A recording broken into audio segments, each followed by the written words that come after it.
మమ్మల్ని మిగిలిగా ప్రేమించిన మా ప్రియ పరలోక తండ్రి, పరిశుద్ధుడా నీకు వందనాలు.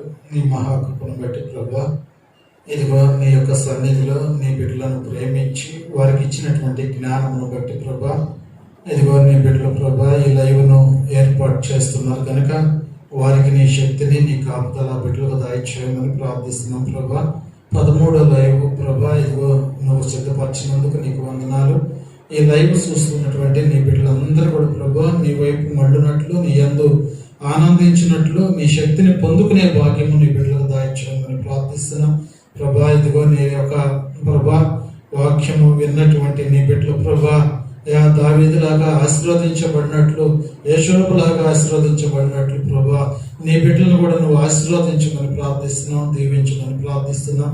నీ కుమారుని సన్నిధి నీ బిడ్డలకు దయచేయమని ప్రార్థిస్తున్నాం ప్రభా. ఎంతమంది బలహీనులుగా ఉండి ప్రభా ఈ సమస్య నుంచి మేము విడుదల పొందుకోలేమని బాధపడుతున్నారు ప్రభా, వారి బాధలన్నీ కూడా ఈ లైవ్ చూసిన వెంటనే ప్రభా విడుదల పొందుకున్నట్లు సహాయం చేయమని ప్రార్థిస్తున్నాం. నీ కుమారుని సన్నిధి, నీ ఆత్మ నీ బిడ్డలకు తోడుగా ఉంచమని ప్రార్థిస్తున్నాం ప్రభా. ఇంకా అనేక లైవ్ల ద్వారా ప్రభా అనేక ఆత్మలు రక్షింపబడినట్లు నీ కృప దాయిచేయి. నీ బిడ్డలకు ఇంకా కావాల్సినటువంటి జ్ఞానమును దాయిచేయమని ప్రార్థిస్తున్నాం ప్రభా. నీకు వందనాలు. నీ కుమారుని సన్నిధి, నీ ఆత్మ నీ బిడ్డలకు తోడుగా ఉంచి నీ రెక్కల కింద భద్రపరిచి మహిమ ఘనత ప్రభావాలు పొందుకోమని క్రీస్తు నామములో అడుగుచున్నాము తండ్రి, ఆమేన్. స్తోత్ర సంకీర్తనతో నీ ప్రేమ గీతం పాడెదా, నీ గొప్ప కార్యం చాటెదా. నా జీవితం మార్చిన యేసయ్యా, ఈ నీ రుణం తీర్చుట ఎటులయా. సంగీతనాదంతో స్తోత్ర సంకీర్తనతో నీ ప్రేమ గీతం పాడెదా.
మానవ బ్రతుకుది ఇది కాదురా, బ్రతుకుట నీ చేతిలో లేదురా అని పాట పాడుకొని దేవుని మహిమ పడతాం. హల్లెలూయా. నాతో కలిసి అందరు పాడాలని మనం చేస్తున్నాం.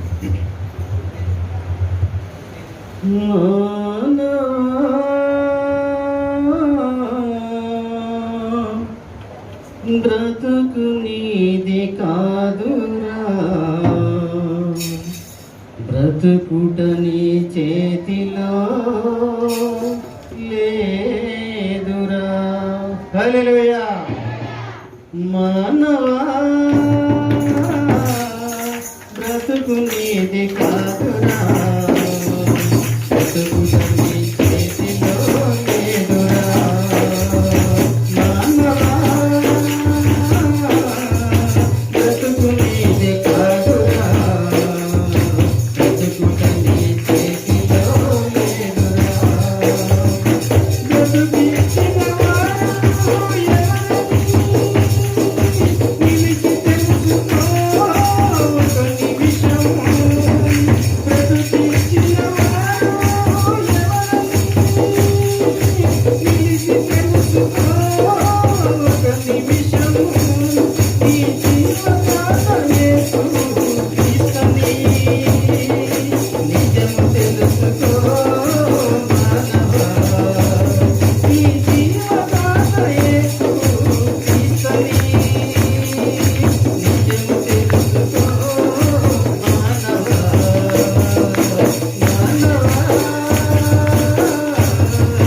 బ్రతుకు నీది కాదురా, బ్రతుకుట నీ చేతిలో లేదురా.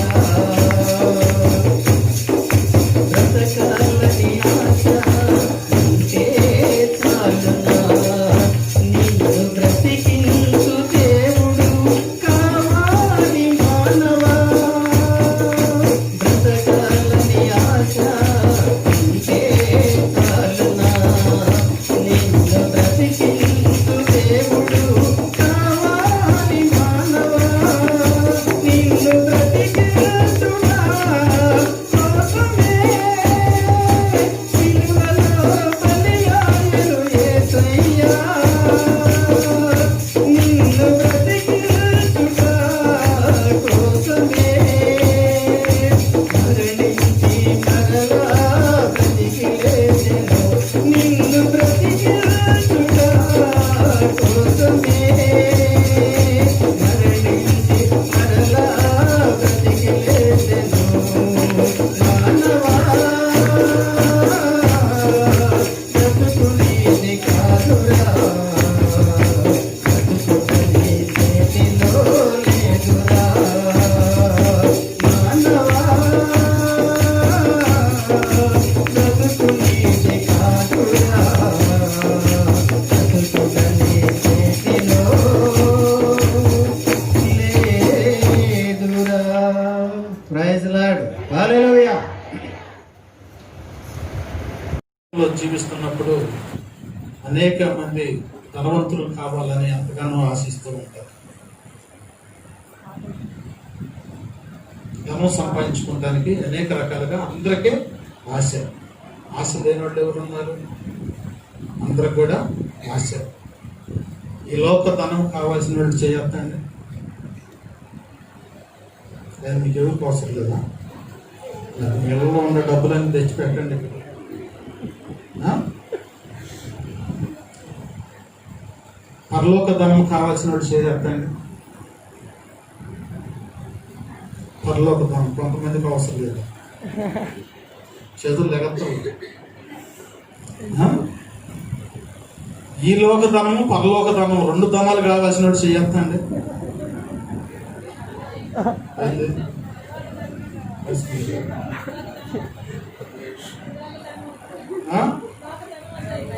ఈ లోకములో ధనం వద్దని చెబుతున్నారు కానీ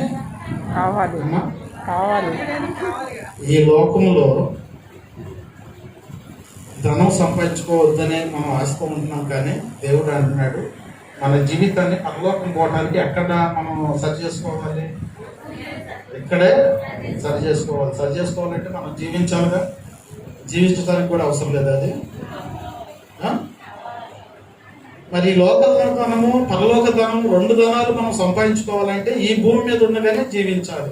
ఈ భూమి మీద ఉండగానే మనం పరలోకాన్ని కూడా సంపాదించుకోవాలంటే మనం ఎలా నడవాలి? చాలా మంది ఏం చేస్తున్నారంటే సన్నిధికి వస్తే సరిపోతుంది అనుకొని సన్నిధికి వస్తున్నారు, పాటలు పాడి వాక్యం చదివితే సరిపోతున్నామని దేవుని సన్నిధికి వెళ్ళి వచ్చి మనం దీవిస్తాడు అనుకుంటున్నారు. అలాంటి దీవెనలో నీకు ఎందుకు కూడా ఉపయోగపడదు. అసలు నువ్వు మందిరానికి రాకుండా మానుకుంటమే రైట్.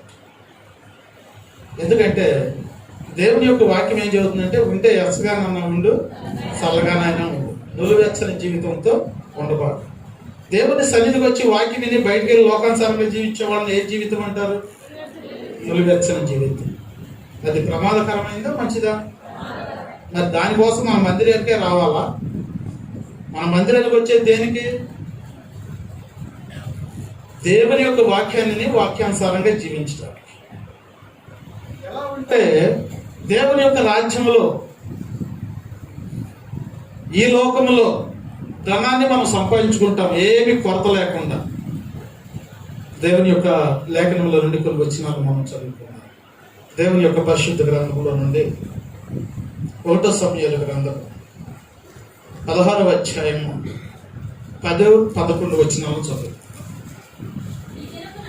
ఈ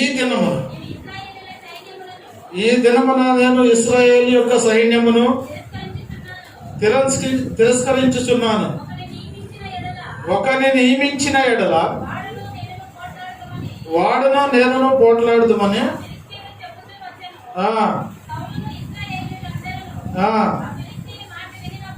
ఎన్నమ్మా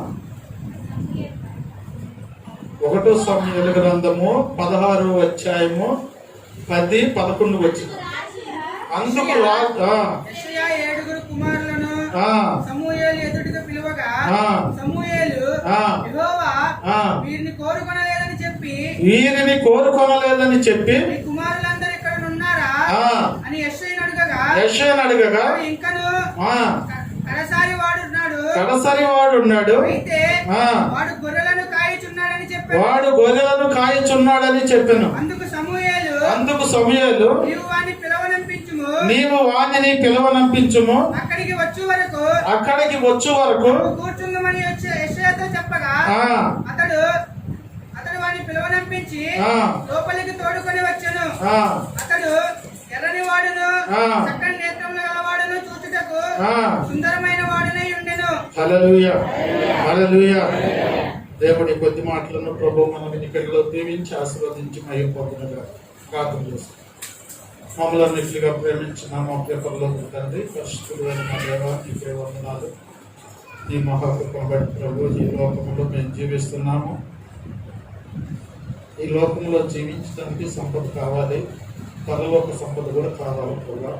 ఎందుకంటే ఈ లోక సంపద కొంతకాలము, పరలోక సంపద శాశ్వతమైంది ప్రభు. శాశ్వతమైంది సంపాదించుకోవాలంటే ఇక్కడ ఉండగానే మేము సంపాదించుకోవాలి. కనుక మా జీవితం ఎలాగుంది, మేము ఎలా నడుచుకుంటున్నాము, మా ప్రవర్తన ఏంటనేది ఈ రోజు నీ లేఖనంలో నుండి మేము వింటున్నాం ప్రభా. నీ లేఖనం ప్రకారం నడుచుకునేటువంటి భాగ్యము, మనసు నీ బిడ్డలకు దయచేయమని ప్రార్థిస్తున్నాం. నన్ను నీ సిలువు చాటును మరుగుపరిచి నీ బిడ్డలకు అర్థమైనటువంటి వర్తమానాన్ని బోధించి నీవే మహిమ, ఘనత, ప్రభావాలు పొందుకున్నాం. క్రీస్తు నామములో అడుగుచున్నాము తండ్రి, ఆమేన్. ప్రభునందు దేవుని బిడ్డలారా, అదే వాక్యాన్ని మరొకసారి చదువుకుందాం.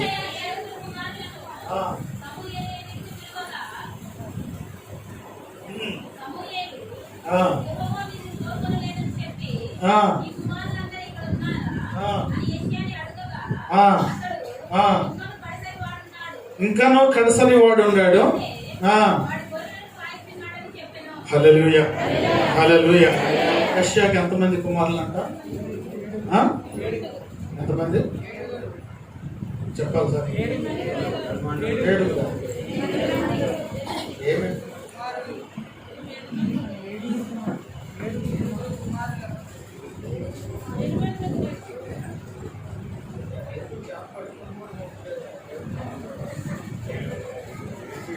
హల్లెలూయా, హల్లెలూయా. యెషయాకి ఎంతమంది కుమారులు? 8 కుమారులు. 8 కుమారులలో దావీదు ఎన్నవాడు? కడసరివాడు. దావీదు ఏం చేస్తున్నాడు? గొర్రెలు కాస్తున్నాడు. గొర్రెలు కాసేవాడు ఉండవాడా లేనివాడా? లేనివాడు. ఏమి లేనటువంటి దావీదు గొర్రెలు కాసుకుంటున్నాడు. గొర్రెలు కాసుకుంటున్నప్పుడు ప్రభు సమూయేలుతో మాట్లాడుతున్నాడు. సమూయేలుతో ఏం మాట్లాడుతున్నాడు? అప్పుడు రాజు ఎవరు? దావీదు గొర్రెలు కాసుకుంటున్నప్పుడు అప్పుడు రాజు ఎవరు? సౌలు.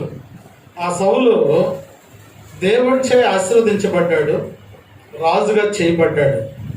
రాజుగా చేయబడ్డ తర్వాత దేవునికి వ్యతిరేకమైనటువంటి పనులు చేయడం మొదలేశాడు.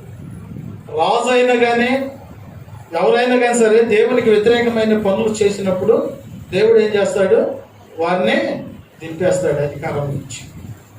అధికారం చేసేటువంటి వాడు న్యాయవంతుడై ఉండాలి, యథార్థవంతుడై ఉండాలి, దేవుని యందు భయభక్తులు కలిగిన వాడై ఉండాలి. ఈ భయభక్తులు కలిగిన తర్వాత ఈయన గారు ఏం చేస్తున్నాడంటే దేవునికి వ్యతిరేకమైనవి చేస్తున్నాడు. వ్యతిరేకమైనవి చేస్తున్నప్పుడు దేవుడు ఏం చేశాడంటే ఇదిగో సభలను యొక్క సమయాలను ఈ యొక్క యెషయా గారి ఇంటికి పంపించాడు. ఎవరు? నువ్వు వెళ్ళు, యెషయా ఇంటికి వెళ్ళు, యెషయా కుమారులు నేను ఒకరిని రాజును చేయాలనుకుంటున్నా, ఆ ఉన్నటువంటి 80 ఒక్కరిని నేను చేయాలనుకుంటున్నాను అన్నాడే కానీ పలానా వ్యక్తిని నేను చేస్తున్నానని చెప్పలా. చెప్పుకోకుండా ఈయన పంపించాడు. ఈయన పంపించిన తర్వాత ఇంటికాడ ఎంతమంది ఉన్నారు? 7 ఉన్నారు. 7 ఉన్నప్పుడు ఆయన అయ్యా నీ కుమారులు పిలిపించు అని చెప్పేసి అంటే ఇదిగో పెద్దవాడిని తీసుకొచ్చాడు. అంటే వరుసనే 7 వచ్చారు. 7 వచ్చేటప్పటికి 7లో ఎవరు కూడా కాదయ్యా అంటున్నాడు. ఏం చేయాలని పంపించాడు దేవుడు? రాజును చేయాలని. ఎవరి కుటుంబంలో నుంచి? యెషయా కుటుంబంలో నుంచి. మరి 7 కూడా ఎందుకు ఏర్పరచుకోలేదు? ఈ 7 కూడా దేవుని యందు భయము కానీ, విశ్వాసము కానీ, నమ్మకము కానీ ఏది కూడా లేదు. లేనటువంటి వారు ఏమయ్యారు? రాజు అయ్యే అర్హతను కోల్పోయారు. ఈ రోజు దేవుని యొక్క వాక్యం వింటున్నటువంటి నీవు కూడా ఏ అర్హత కలిగి ఉన్నావు? చిన్నవాడైనప్పటికైనా కానీ సరే, గొర్రెలు కాసుకుంటున్నప్పటికైనా కానీ సరే ఏం కలిగి ఉన్నాడు? దేవుని కలిగి ఉన్నాడు. దేవుని కలిగినటువంటి వారు రాజులు అవుతారు. ఈ లోక రాజ్యత్వమే కాదు, పరలోక రాజ్యం కూడా వారికి ఇస్తాడు. హల్లెలూయా, హల్లెలూయా. ఈ యొక్క ఎప్పుడైతే వీళ్ళైనా ఇంకెవరైనా ఉండాలా అంటే ఎవరు లేరయ్యా, చిన్నవాడు ఉన్నాడు, కడుగొట్టాడు, గొర్రెలు కాస్తా ఉన్నాడంటే ఆయన పిలిపిమా. ఇక్కడ ఆయన కుమారులు, తండ్రి అందరూ కూడా ఎవరి కోసం వెయిటింగ్ చేస్తున్నారు? దావీదు కోసం. ఎందుకు దావీదు కోసం వెయిటింగ్ చేస్తున్నారు? రాజును చేయటానికి. రాజును చేయటానికి ఇప్పుడు ఆయన తీసుకొస్తున్నాడు. అభిషేకించాలి ఇప్పుడు దావీదు గారిని. తీసుకొస్తుంటే అంత దూరం ఉండడం కదా ఏమంటున్నాడు? అడుగో నా ఇష్టానుసారుడైన కుమారుడు, మనుషుడు. హల్లెలూయా. ఆయన అభిషేకించమన్నాడు. ఎప్పుడైతే ఈ యొక్క దావీదు గారిని ఆశీర్వదించాడో దేవుని యొక్క శక్తి అంట దావీదు గారి మీదకి బలంగా వచ్చింది. ఏమొచ్చింది? ఎవరిది యొక్క బలం? అది దేవుని యొక్క బలం.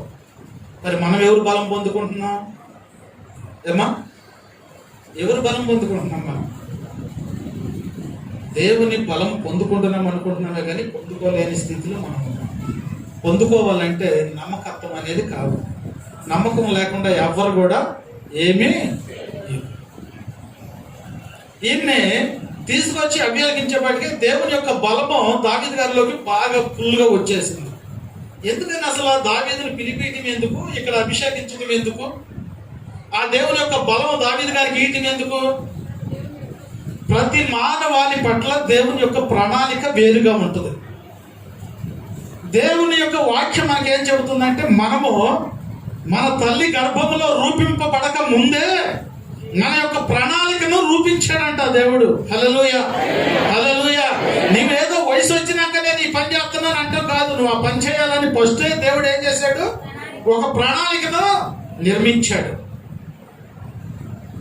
ఈ యొక్క దావీదుకు అభిషేకం ఇచ్చి అభిషేకం బలాన్ని, దేవుని యొక్క బలాన్ని ఎందుకు ఇచ్చాడంటే దావీదు పట్ల అనేకమైనటువంటి కార్యములు జరగాలి.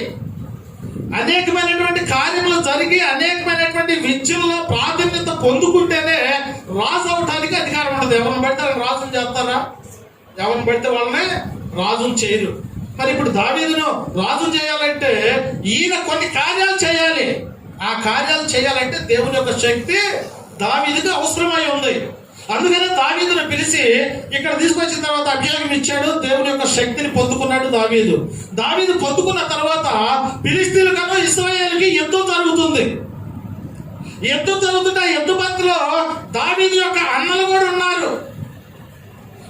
కానీ ఆ ఫిలిష్తీయుని ఎదుర్కొనేటువంటి శక్తి ఎవరికి కూడా లేదు. లేనప్పుడు మరి ఇప్పుడు అక్కడ ఏమైంది? దేవుని యొక్క నామమునకు అవమానం వచ్చింది.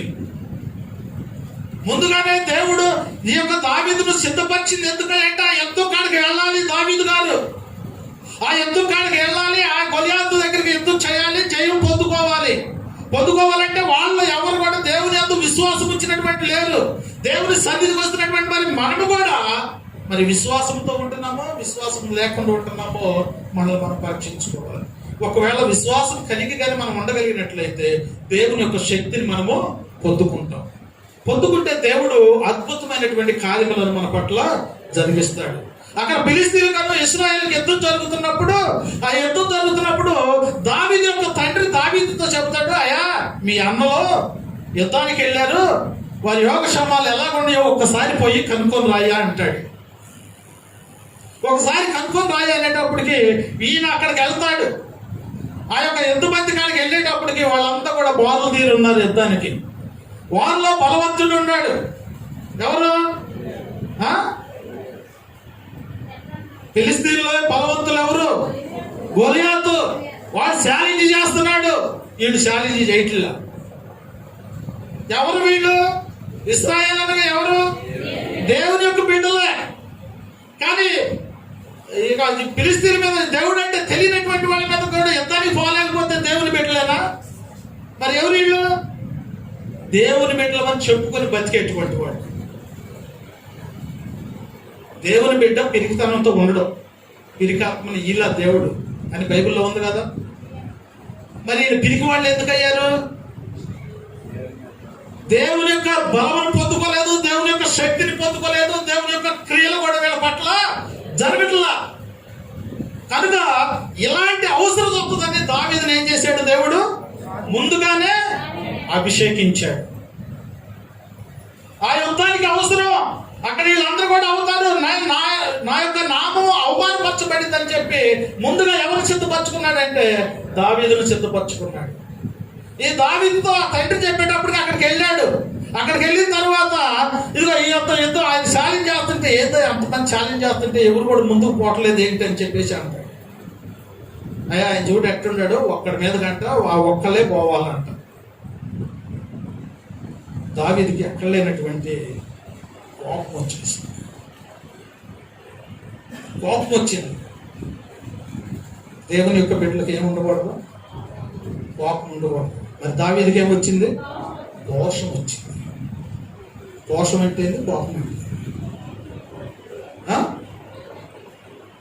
ఎప్పుడైతే ఈ దోషం వచ్చిందో నేను వెళ్తాను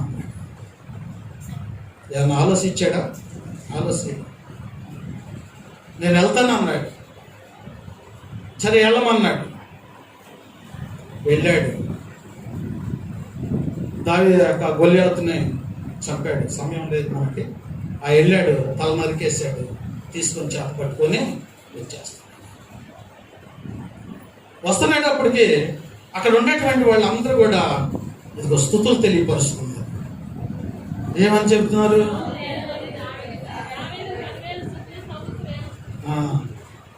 ఏమొచ్చేసింది రాజుగారిలో? విషయం చూపు వచ్చేసింది. ఎవరు? సౌలు.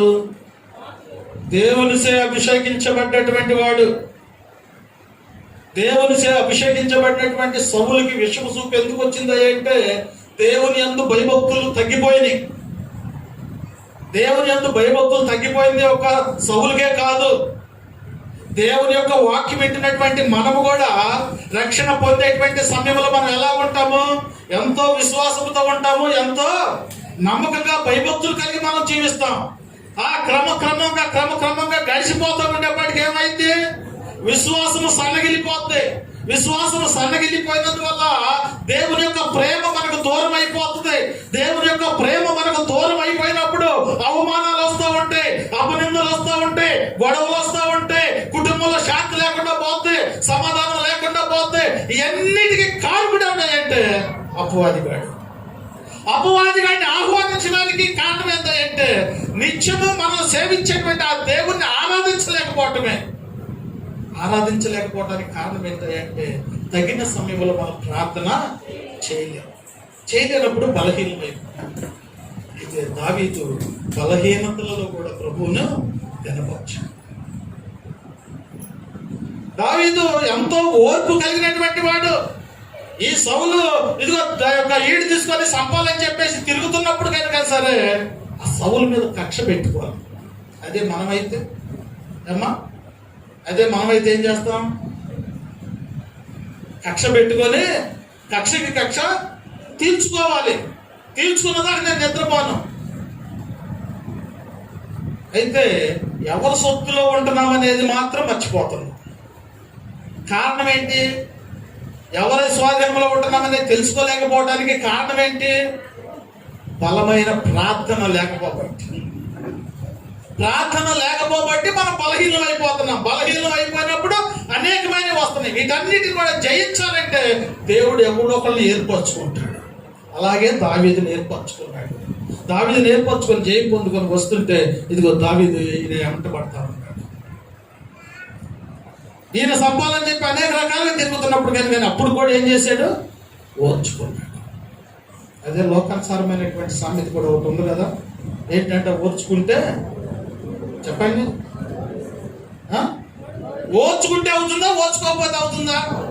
ఓర్చుకుంటే నన్ను ఓర్చుకుంటున్నావా? ఓర్చుకుంటే ఆశీర్వాదం వస్తుందా, ఓర్చుకోకపోతే ఆశీర్వాదం వస్తుందా? ఓర్చుకుంటే అది ఇప్పుడు నీకు ఏది అవసరమై ఉంది? ఓర్పు అవసరమై ఉంది. మరి ఓర్పు కలిగి నువ్వు జీవిస్తున్నావా? దేవుని యొక్క లేఖనం చెబుతుంది, దేవుడు మనకి ఒక నమూనా చూపించాడు. ఏంటంటే కొట్టిన వాళ్ళని కొట్టొద్దు, క్షమించండి అన్నాడు. ఆయన ఎలా చెప్పాడు ఆ మాట? చెప్పాడా లేకపోతే చేసి చూపించాడా? చేసి చూపించాడు. మరి మనం కూడా ఎప్పుడు ఉండాలి? ఓర్పు అనేది మనకి ఎప్పుడు గుర్తొచ్చింది? ఎప్పుడు బయటపడింది ఓర్పు అనేది? ఎవరన్నా వచ్చి మన పేరును ఒక తేరు తీస్తే అయ్యా ఓర్చుకోరా అంటే అప్పుడు ఆ ఓర్పు ఉందో లేదో తెలిసిపోద్ది. అంతకుముందు చెబుతాడు. ఏం చెబుతాడు? నేను ఎంతో ఓర్పుమంతుడిని, సహనవంతుడిని, నేను ఎవరి జోలికి పోను, నేను ఎవరిని ఏమి అనను, నేను నీతిగా ఉంటాను, ఒకవేళ ఎదటోడు తిట్టినా కానీ నేను మెలకుండా ఊరుకుంటాను అన్నప్పుడు ఎదటోడు పేరు నాకు తీసాడు అనుకో, ఈ చెప్పినవన్నీ ఎడిపోతాయో అసలు లోపల బయటకు వస్తుంది. అప్పుడు దాకా దీన్ని ఏం చేశాడు? దాచిపెట్టాడు. లోపల ఎవరు కనపడతలేదు అనుకున్నాడు. ఒక్కసారి ఊగురుడా ఎప్పుడైతే పేరును కొట్టాడో ఈ మొత్తం కూడా దాంట్లో నుంచి పోతుంది. మరి నువ్వేం కలిగి ఉంటున్నా? దేవుడు చెప్పలా, చేసి చూపించాడు. ఇదిగో ఇలా నడుచుకోండి. ఇలా నడుచుకున్న వాళ్ళకి ఏమి ఇస్తానన్నాడు? పరలోక రాజ్యము ఇస్తానన్నాడు. ఇందాక మనం అన్నప్పుడు పరలోక రాజ్యం కావాలన్నా కానీ అందరూ ఏం చేశారు? చేతులు ఎత్తేశారు. మరి ఇప్పుడు పరలోక రాజ్యాన్ని పోతానికి ఏం పోతారు? ఇక్కడ ఉండగానే ఏం చేయాలంటే మనము ఓర్పు కలిగి ఉండాలి. చెప్పుకునే ఓర్పు కాదు, క్రియలో చూపించాలి. క్రియ లేకుండా విశ్వాసం ఉండగానే ప్రయోజనం లేదు. కనుక మరి నువ్వు ఏం కలిగి జీవిస్తున్నావు? దేవుని యొక్క వాక్యం వింటున్నటువంటి నీవు ఏమి కలిగి జీవిస్తే రాజు అవుతావు? ఏమీ లేదు. దావీదు గొర్రెలు కాసుకుంటున్నాడు. గొర్రెలు కాసుకుంటున్నటువంటి దావీదును ఇప్పుడు తీసుకొచ్చేపాటికి ఇదిగో ఇక్కడ విజయం ఇచ్చాడు, ఇక్కడ జయమిచ్చాడు. జయం పొందడానికి కారణం ఏంటి? దేవుని యొక్క లక్షణాలు అన్ని కూడా కలిగి ఉన్నాడు. నీవు కూడా ధనవంతుడు కావాలన్నా ఓర్చుకునే గుణం ఉండాలి నీకు. ఆ గుణం గుడిసేటిది అయిందనుకో ఎందుకు పనికిరావు. నువ్వు కాపాడుకోవాల్సింది ఏంటంటే నీ యొక్క మనస్తత్వాన్ని కాపాడు. దావీదు కాపాడుకున్నాడు, గొల్లియాతు మీద విజయం పొందుకున్నాడు. అక్కడి నుంచి వచ్చాడు, ఆ యొక్క పరీక్షలో నెగ్గాడు. ఆ పరీక్షలో నెగ్గిన తర్వాత మళ్ళీ ఇంకొక శ్రమ వచ్చింది. ఆ శ్రమ ఏంటంటే సౌలు వీడి తీసుకొని ఎమ్మడబడుతున్నాడు. సౌలు వీడి తీసుకొని ఎమ్మడబడుతున్నాడు. దేవుని యొక్క శక్తిని పొందుకున్నాడు. అంతలో గొల్యాతును చంపినటువంటి దావీదుకు సౌలును చంపడం ఒక లెక్క కాదు. మరి ఎందుకు చంపలేకపోతున్నాడు? ఎందుకు చంపలేకపోతున్నాడు అంటే సౌలు దేవునిచే అభిషేకించబడినటువంటి వాడు, దేవుని యొక్క బిడ్డ.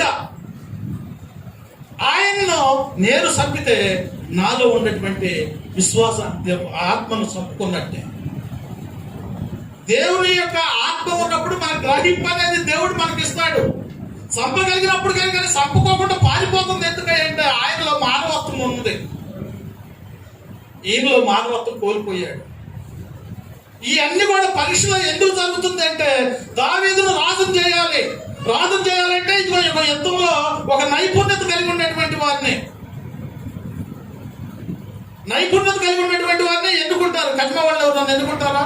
ఇప్పుడు ఏదన్నా ఒక ఇల్లే కట్టాలి. మనం ఇల్లు కట్టాలంటే మనం ఎవరిని ఎన్నుకుంటామో? మంచి పనివాడని పేరు పోల్చిన మనము ఎన్నుకుంటాం. ఈ లోకానుసారమైనటువంటిది కట్టడానికే మనం పనిగలిగిన వాడిని ఏర్పడుతుంటే మరి దేవుడు ఎందుకు ఏర్పాడు? మనం ఏర్పరచుకునేటువంటి వాటిలో నువ్వు ఉన్నావా? ఏది గుణం కలిగి, నీతి కలిగి, యథార్థత కలిగి, ఆ ఓర్పు కలిగి నువ్వు జీవిస్తున్నావా? మరి లేకపోతే నేను ప్రభు ఎన్నుకోడు. ప్రభు ఎన్నుకోకపోతే మన ప్రభు సన్నిధికి రావడం కూడా అనవసరం. ప్రభు సన్నిధికి ఎందుకు రావాలా అంటే ప్రభు యొక్క లేఖనంలో మనం ఎలా నడుచుకోవాలో అవన్నీ కూడా రాసి ఉంచాడు. అవన్నీ కూడా తన బిడ్డను ఏర్పాటు చేసుకొని తన జ్ఞానము చేత తన బిడ్డలతో మాట్లాడుతూ ఉంటాడు. ఆ వాక్యమే మనల్ని పట్టుకుంటూ పోయి బ్రతికించింది.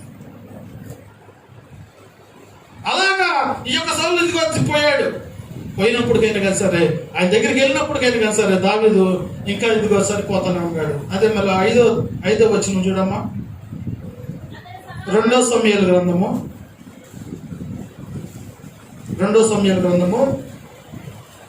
5వ అధ్యాయము 3-4 వచనం. మరియు ఇశ్రాయేలు వారి పెద్దలందరూ రాజునొద్దకు రాగా రాజైన దావీదు యెహోవా సన్నిధిని వారితో నిబంధన చేసిన గనుక ఇశ్రాయేలు వారి మీద రాజొకటకై దావీదునకు పట్టాభిషేకము చేసిరి. హల్లెలూయా, హల్లెలూయా. ఇప్పుడు దావీదుకు పట్టాభిషేకం ఎలా జరిగింది అమ్మా? రాజు ఎలాగయ్యాడు? కొన్ని పరీక్షలు పెట్టారు. ఆ పరీక్షల్లో మనం ఏం చేశారు? దావీదు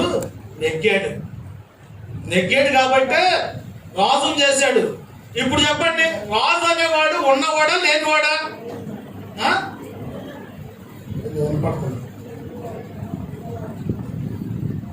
నేను అడిగింది ఒకటి, మీరు చెప్పేది ఒకటి చెప్తే నాకు ఎట్ట?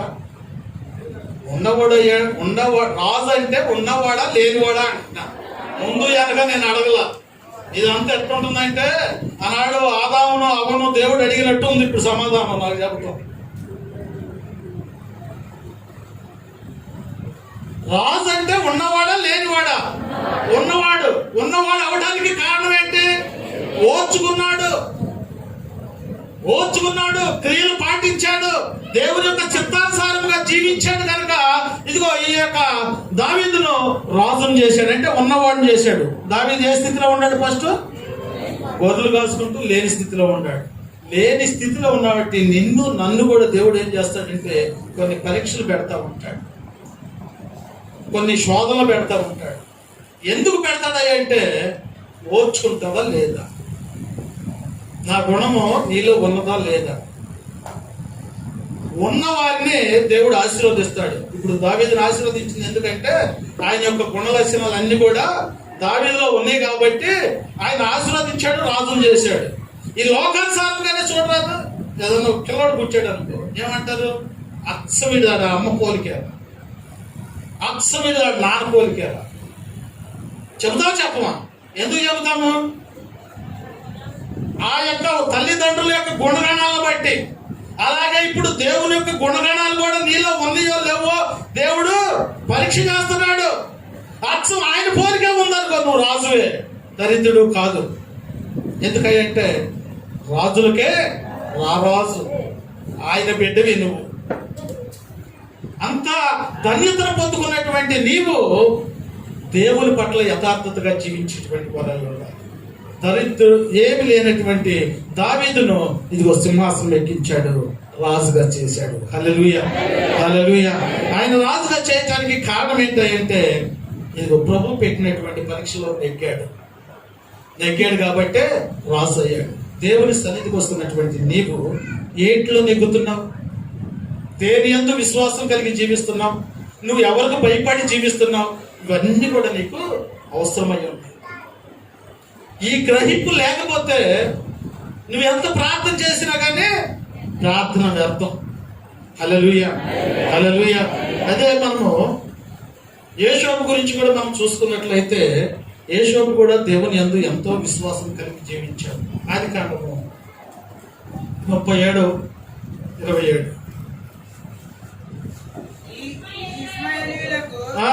వారిని అమ్మివేయదము రండి, వాడు మన సహోదరుడు, రక్త సంబంధి కాగా వానికి హాని ఏమీ చేయరాదని తన సహోదరులతో చెప్పాను.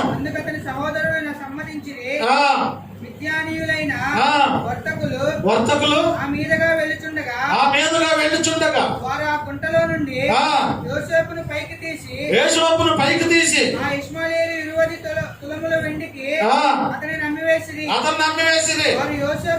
వారు యోసేపును ఐగుప్తునకు తీసుకొని పోయిరి. రూబేను ఆ గుంటకు తిరిగి వచ్చినప్పుడు యోసేపు గుంటలో లేకపోగా అతడు తన బట్టలు చింపుకొని తన సహోదరుల యొద్దకు తిరిగి వెళ్ళి, చిన్నవాడు లేడే, అయ్యో నేను ఎక్కడికి పోదుననగా వారు యోసేపున అంగీని తీసుకొని ఒక మేక పిల్లను చంపి.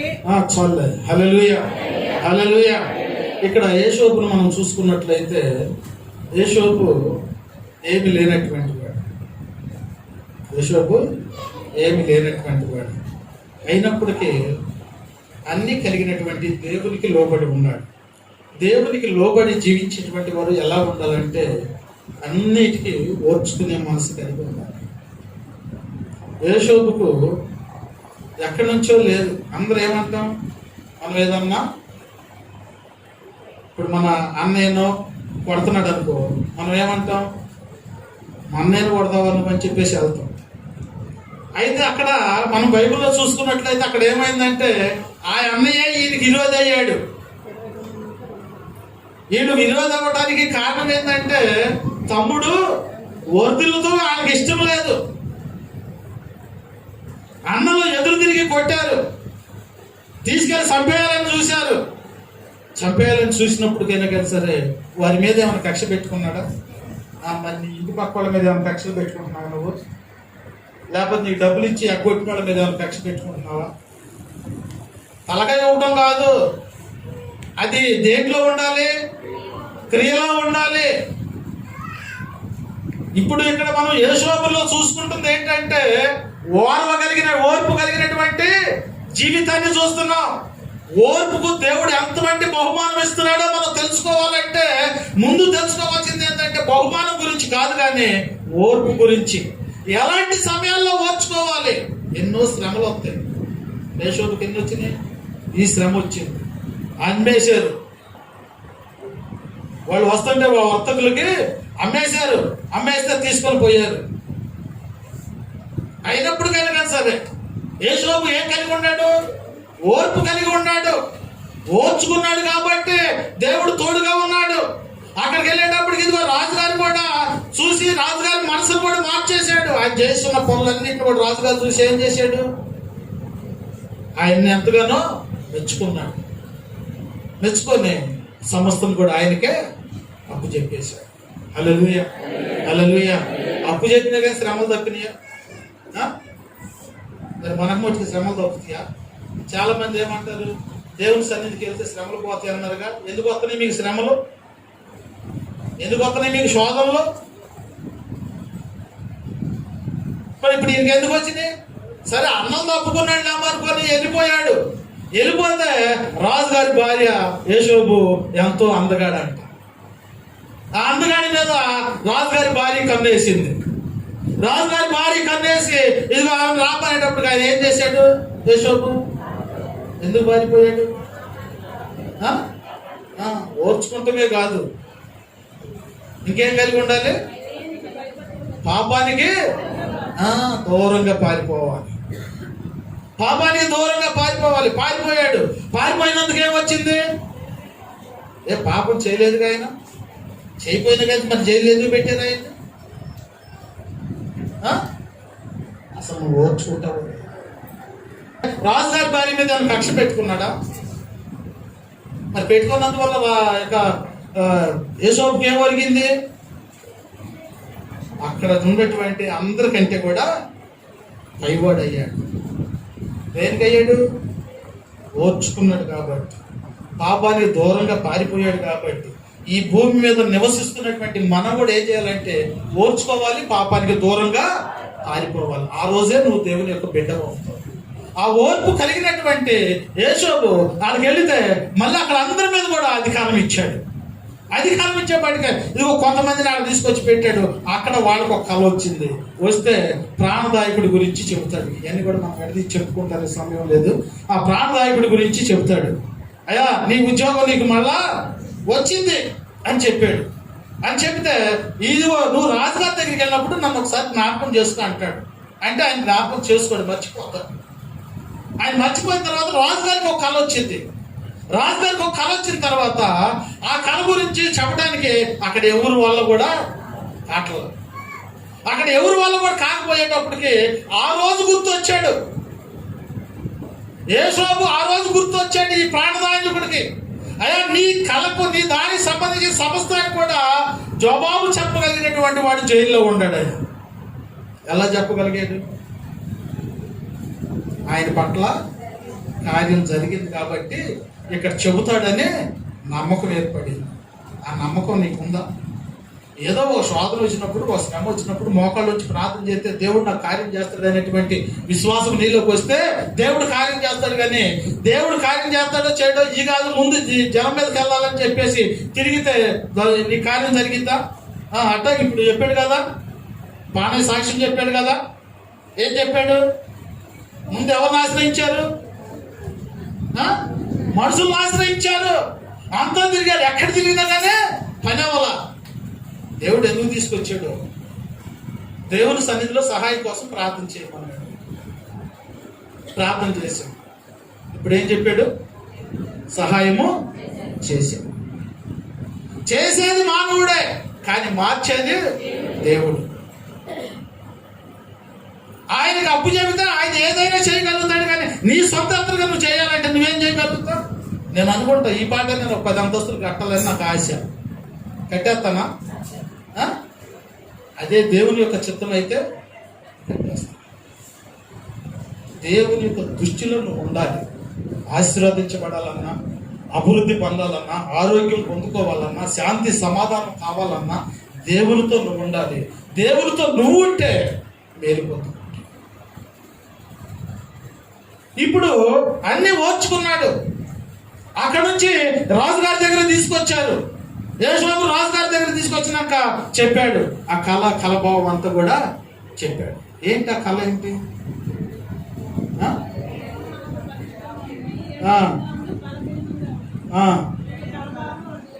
ఇవన్నీ కూడా ఇది మామూలు కళనా? చెప్పిన కళ కాను ఆయన చెప్పిన దానికి ఏమైనా సంబంధం ఉందా? 7 సంవత్సరాలు కరువు వచ్చిందయా, 7 సంవత్సరాలు బాగా పంట పండిద్ది, దాచుకోవాలా అన్నాడు. ఇవన్నీ కూడా ఎవరు జరిగెత్తున్నారు అనుకుంటున్నారు? ఎట్లా చెప్పగలుగుతున్నారు మీరు దేవుడే చెప్పాడని? ఓర్చుకుంటున్నాడు కాబట్టి, ఓర్చుకున్న వాళ్ళని దేవుడు బలపరుస్తాడు కాబట్టి ఆ ఓర్పు నీవు కూడా కలిగి ఉండాలని ఈ రోజు దేవుని యొక్క వాక్యం చెబుతుంది నీకు.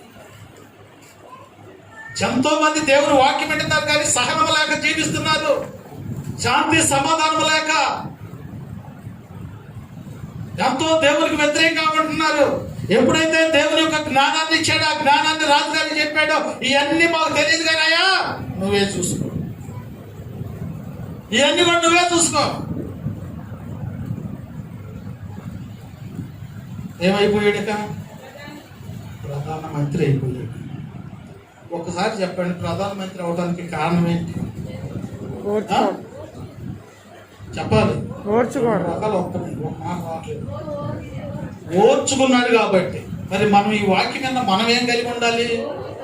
ఓర్పు కలిగి ఉండాలి. దేనికి ఓర్పు? దేనికి?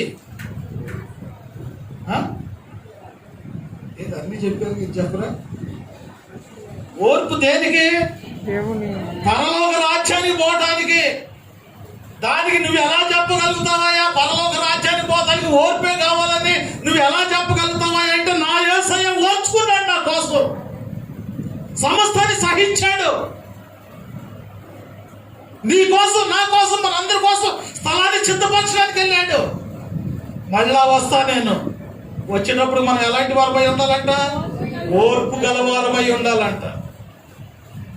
ఓర్పు గలవారిని మళ్ళీ తీసుకెళ్తాడంట. అక్కడ రాజ్యంలో స్థలాన్ని మనకు సిద్ధపరుస్తాడు. దేవుని రాజ్యానికి పోవాలంటే, శాంతి సమాధానం కావాలంటే, శోధన నుంచి తప్పించుకోవాలంటే ఓర్పు కలిగి ఉండాలి. ఓర్పు కలిగి ఉండాలి. ఓర్పు కలిగి ఉన్నటువంటి నీవు ఈ లోక ధనాన్ని సంపాదించుకోగలుగుతావు, పరలోక ధనాన్ని కూడా సంపాదించుకోగలుగుతావు. ఓర్పు లేనివాడు ఎక్కడ సంపాదించలేడు, అక్కడ కూడా సంపాదించలేడు. మరి ఎవరిని పోలి ఉన్నారు మీరు దేవుని యొక్క వాక్యం వింటున్నప్పుడు? ఇక్కడ సంపాదించలేనివాడు పోల్చుకొని ఉన్నారా? పరలోక రాజ్యాన్ని అసలు వదిలేసే వాడికి లాగా ఉన్నారా? ఇక్కడ ఓర్చుకొని ఇక్కడ ధనవంతులైనటువంటి వారిని పోల్చుకొని ఉన్నారా? ఓర్పుతో దేవుని యొక్క రాజ్యాన్ని సంపాదించేటువంటి వారిగా ఉన్నారా? ఓర్పు కలిగి ఉంటే ఇక్కడ ధనవంతుడిగా, పరలోకంలో కూడా ధనవంతుడిగా. వీటికి కారణం ఏంటంటే ఆ ఓర్పు అనేది ప్రభుత్వకు సంబంధించింది. ప్రభు కలిగి ఉన్నాడు కనుక, ఆ ప్రభువును కలిగి ఉన్నప్పుడు ఈ ఓర్పు సమాధానం అన్ని కూడా మనలోకి వస్తాయి. మనం దేవుని యొక్క రాజ్యంలో వారసులు. అటు ధన్యతను దేవుడు మనందరూ కూడా అనుగ్రహించి మహిమ పొందుగాక. దేవుడి కొద్ది మాటలను దీవించి ఆశీర్వదించి మహిమ పొందుగాక. ప్రార్థన చేసుకుందాం. మమ్మల్ని మిట్లుగా ప్రేమించిన మా ప్రియ పరలోక తండ్రి, పరిశుద్ధుడా, నీకు వందనాలు వందనాలు వందనాలు నాయన. ఈ లోకంలో జీవిస్తున్నటువంటి మాతో ప్రభా, ఈ పునరుత్థాన దినంలో నువ్వు మాట్లాడినటువంటి వాక్యాన్ని బట్టి నీకు స్తుతులు వందనాలు తెలియపరచుకుంటున్నాం ప్రభా. మేము నాయన ఎంతో దరిద్ర స్థితిలో ఉన్నప్పుడు, మేమేమి లేనటువంటి వారిగా ఉన్నాము అనుకుంటున్నాము. కానీ ప్రభా, నిన్ను కలిగి ఉన్నటువంటి వారు ధనవంతులని సెలవిచ్చావు. ధనవంతులుగా నిరూపించి ప్రభా మాకు బయలుపరిచావు. ప్రభా నీకు వందనాలు. ఏమి లేనటువంటి దావీదు నిన్ను కలిగి ఉన్నప్పుడు ప్రభా, ఆ దావీదును తీసుకుని వెళ్ళి అన్నిటి మీద జయమిచ్చి రాజును చేశావు ప్రభా. ఇదిగో అట్టి ధన్యతను మేము కూడా పొందుకోవాలంటే ప్రభా, దావీదు ఎలా నడుచుకున్నాడో అలాంటి నడక మాకు దయచేయమని ప్రార్థిస్తున్నాం. అలా ప్రవర్తించడానికి నీ కృప దయచేయమని ప్రార్థిస్తున్నాం ప్రభా. నీకు వందనాలు నాయన. శత్రువులను ప్రేమించగలిగినటువంటి మనసు మాకు దయచేసి నీ రెక్కల కింద బొమ్మలు భద్రపరిచి నీ బిడ్డలుగా చేయమని ప్రార్థిస్తున్నాం ప్రభా. నీకు వందనాలు. అదే రీతిగా నాయన యేషోబును కూడా మేము చూసుకున్నప్పుడు ప్రభా, అన్నలు పగబట్టినప్పుడు కానీ సరే క్షమించాడు ప్రభా, ఓర్చుకున్నాడయ్యా. ఓర్చుకున్నటువంటి యేషోబును నువ్వు చూస్తూనే ఉన్నావయ్యా. ఆ బిడ్డ పట్ల ఎంతో గొప్ప కార్యములు జరిగించావు నాయన. ఎన్ని శ్రమలు గుండానో వెళ్ళాడు ప్రభా. అన్ని శ్రమలన్నిటిని కూడా మర్చిపోయేటట్టుగా ప్రధానమంత్రిని చేసావు ప్రభా. నీకు వందనాలు. ఓర్చుకున్నాడు కాబట్టి ప్రధానమంత్రి అయ్యాడయ్యా. ఓర్చుకున్నాడు కాబట్టి రాజు అయ్యాడయ్యా. నాలో ఓర్పు ఉందో లేదో ప్రభా, ఈ రోజు నన్ను నేను పరీక్షించుకుని ప్రభా.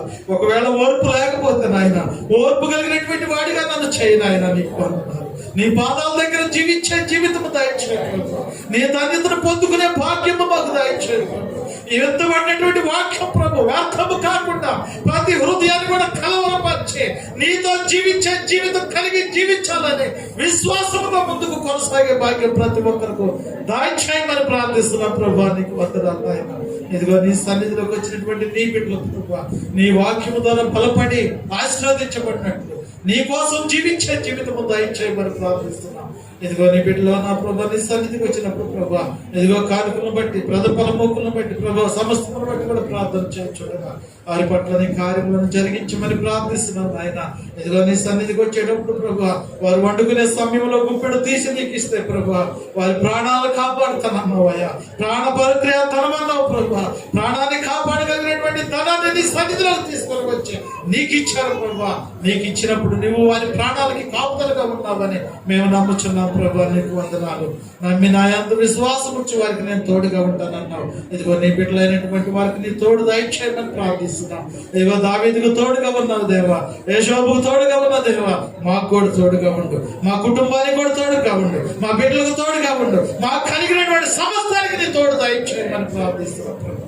అదే విధంగా నాయన మీ బిడ్డలు గుప్పిళ్ళు విప్పి ఉండగా నాయన అయా ఇదిగో గుప్పిళ్ళు విప్పినటువంటివి నింపబడిన సెలవిచ్చావు ప్రభు. నీకు వందనాలు. నాకు ఇచ్చి నన్ను శోధించాడు నేను ఇస్తానన్నావు ప్రభు. ఇదిగో లేఖనముల ప్రకారం ప్రభు నీ బిడ్డలు నీకు ఇచ్చారు నాయన. నీకు ఇచ్చి నిన్ను అడుగుచుండగా ప్రభు వారి అవసరతలు ఏముంది ప్రభు, వారి కోరికలు ఏముంది నాయన, వారు ఏ శ్రమలో ఉన్నారో నాయ, ఏ శోధనలో ఉన్నారయ్యా, వాటన్నిటి నుంచి ఆ బిడ్డలకు విడుదల దయచేయమని ప్రార్థిస్తున్నాను. నీ బిడ్డల పక్షాలను గొప్ప కార్యములను జరిగించమని ప్రార్థిస్తున్నాం ప్రభు. దావీదు పట్ల గొప్ప కార్యములు జరిగించావు, యేషోబు పట్ల గొప్ప కార్యములు జరిగించావు ప్రభు. నీకు వందనాలు. నీ బిడ్డల పట్ల కూడా నీ కార్యములను జరిగించమని ప్రార్థిస్తున్నాం. ఇది నూనె ప్రభు, నూనె డబ్బాలు తెచ్చుకున్నాను ఆయన. ఇది నూనె కాదు ప్రభు, నీ రక్తంగా మార్చాయి, యేసు రక్తంగా మార్చాయ. నీ రక్తం ఎక్కడైతే రాయబడుతుందో రాయబడినటువంటి స్థలంలో వెంటనే స్వస్థత జరిగినట్లు సహాయం చేయమని ప్రార్థిస్తున్నాం ప్రభా. నీకు వందనాలు.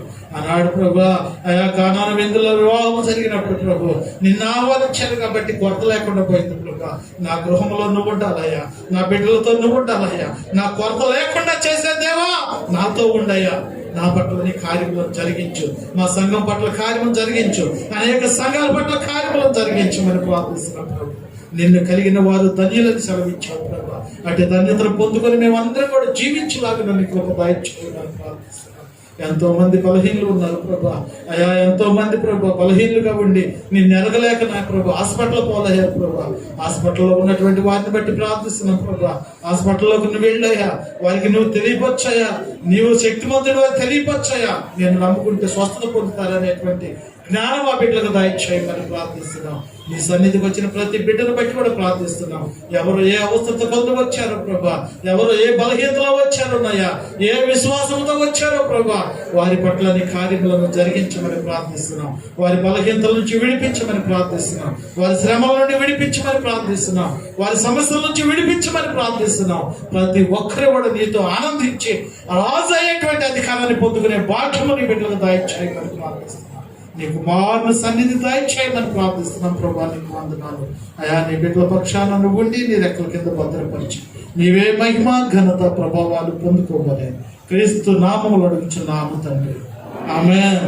పరలోకమందున్న మా తండ్రి, మీ నామం పరిశుద్ధపరచబడును గాక, మీ రాజ్యం మాకు వచ్చును గాక, నీ చిత్తం పరలోకమందు నెరవేర్చున్నట్లు భూమి అంతా నెరవేరును గాక. ఆయన జనాహారం నేడు మాకు దయచేయము, మా ఎలా ప్రార్థనలు చేయవారిని మేము క్షమించలాగా మా ప్రార్థనలను క్షమించు. శోధనలోని కేకాకేయుడి తప్పించుము. రాజ్యము శక్తి మహిమ నిరంతరము నీవై ఉన్నావు తండ్రి, ఆమేన్. యేసు రక్తమే ప్రవేశ రక్తమే అపవాది క్రియలకు అనంత నాశనం, ప్రవేశ రక్తమే సంపూర్ణ విజయం, శిలువ రక్తమునకే ఇచ్చేయం. ఆమేన్. మన తండ్రి అయిన దేవుని ప్రేమ, ప్రభు అయిన యేసుక్రీస్తు వారి యొక్క కృప, పరిశుద్ధాత్మ నిత్య సన్నిధి ఇక్కడ చేరి ఉన్న బిడ్డలను దూరం నుండి దగ్గర నుండి యంత్రము ద్వారా వింటున్నటువంటి ప్రతి బిడ్డలను దేవుడు సదాకాలము తోడుగా ఉండి దీవించి ఆశీర్వదించి అభివృద్ధి పరిచి మహిమ పొందును గాక. ఆమేన్. ఆయన నాతో వచ్చును, ఆయన నాకాధారము, ఆయన ప్రేమ కృపల నుండి నేను తొలగానే నాడు. ఎత్తైన కొండలపై చీకటైన లోయలలో పరమ గృహము చేరు వరకు ఆయన